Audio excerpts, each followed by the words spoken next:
Bonjour et bienvenue. J'espère que vous allez tous bien. Hier, un jeune entrepreneur m'a encore dit ceci. C'est très compliqué dans les marchés publics, il n'y a que des arrangements.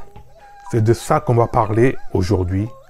On va parler de l'état d'esprit de nos entrepreneurs.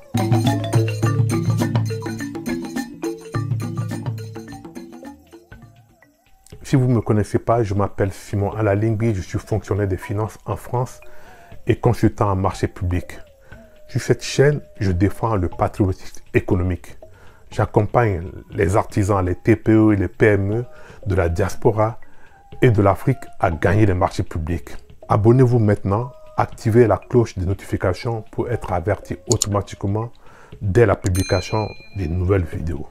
Alors, lorsque je lui ai demandé « Est-ce que vous avez été personnellement écarté de ce marché ?»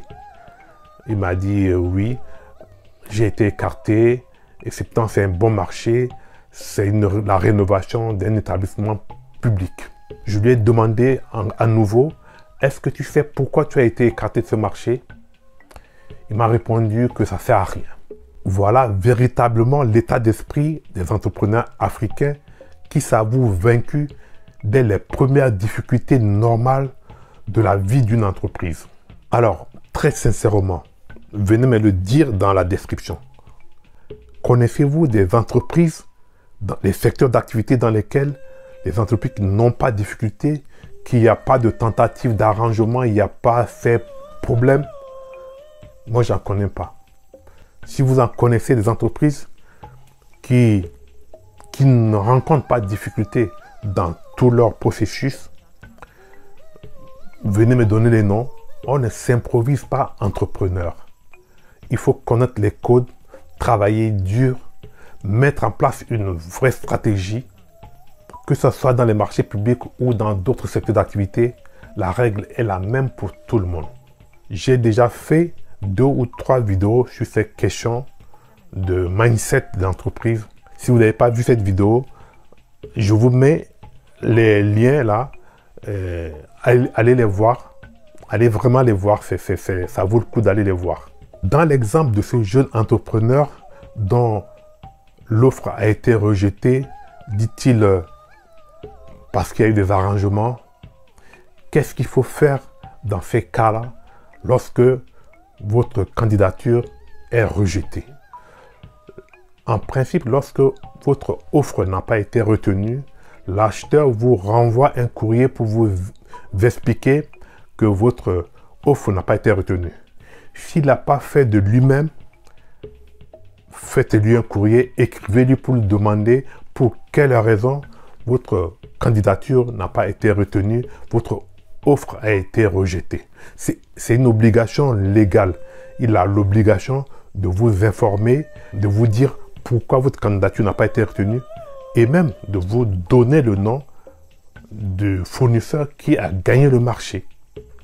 Dans les multiples raisons que l'acheteur peut évoquer, il peut s'agir que l'entreprise retenue était déjà connue de l'acheteur, il était déjà dans les bases de données de l'acheteur, ou bien c'est un fournisseur qui avait déjà le marché et qui a fait une nouvelle demande et qui a été retenu. Il se pourrait aussi que votre candidature a été rejetée parce que vous n'avez pas respecté la procédure et que les cahiers de charges n'ont pas été respectés. Donc, il peut y avoir plusieurs raisons. S'il s'avère qu'il n'y a pas de raison valable, l'acheteur il aura vraiment du mal à expliquer les raisons dans son courrier et vous le saurez en lisant le courrier que les raisons ne sont vraiment pas valables. Dans un deuxième temps, vous reprenez votre dossier de candidature pour voir si effectivement les raisons données sont justifiées. Vous voyez si vraiment vraiment vous avez bien répondu ou vous n'avez pas bien répondu, ou bien il y a vraiment des éléments de complaisance, il y a vraiment des arrangements. Après ces éléments-là, maintenant vous décidez ou bien vous reprenez contact avec l'acheteur pour lui faire comprendre quand même que votre candidature était pas aussi mal que ça, ou bien vous pouvez ne rien dire et attendre votre deuxième chance. Mais c'est important d'avoir ces éléments pour faire ce bilan. Avec ce bilan fait, vous verrez que lors de vos prochaines consultations, de vos prochains appels d'offres, vous répondrez mieux et que vous pourrez gagner le marché. Si vous retombez sur le même acheteur, il comprendra mieux, il verra que vous comprenez bien le mécanisme, puisque vous avez déjà demandé les raisons pourquoi il n'a pas été retenu, que vous êtes assez armé maintenant pour pouvoir répondre. Vous comprendrez aussi que si vous avez des difficultés vraiment pour répondre, vous pourrez faire appel à un spécialiste ou même vous former pour mieux répondre à un marché public.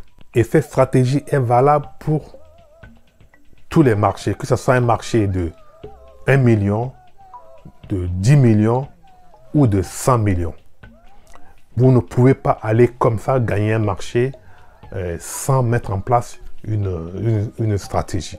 Et sachez qu'un marché public gagné, c'est 1 an, 3 ans, même 4 ans en fonction de votre contrat de chiffre d'affaires assuré.